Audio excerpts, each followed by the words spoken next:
Үйрөндүк арпа 2 жылдык мөөнөткө 4,5 үстөк менен товардык кредит түрүндө дыйкандарга берилүүдө. Алгачкылардан болуп Үйрөндү Түп району алышты. Биз Михайловка айыл өкмөтүнөн келип отурабыз. Мына президентибиздин тапшырмасы менен дыйкандарды колдоо максатында быйыл 39 миллиардтан ашык акча бөлүнүп, ушу бүгүнкү күндө мына үрөндөр келип дыйкандар буюрса бөлүнөт го деп, калыс бөлүнөт го деп ниет кылып турабыз. Анан биз дагы заявканы 112 тонна арпа алабыз деп заявка бергенбиз. Бүгүнкү күндө мына 20 тоннасын азыр биздин айыл аймакка, Михайловка айыл аймагына алып кеткени турабыз.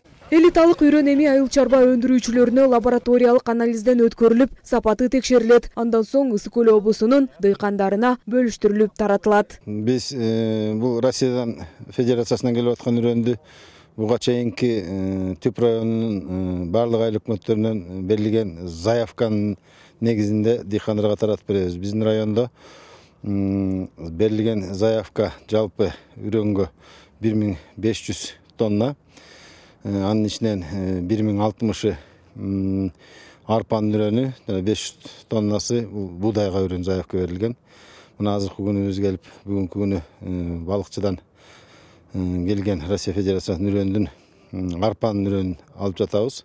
Россиядан келген уруктар компаниянын Вакула сорту. Үйрөндүн баасы элитаныкы 54 сом жана биринчи репродукцияныкы 47 сом деп бааланды. Жезгүл Сатаева, Жакшылык Чортонов, ЛТР, Ысык Көл облусу.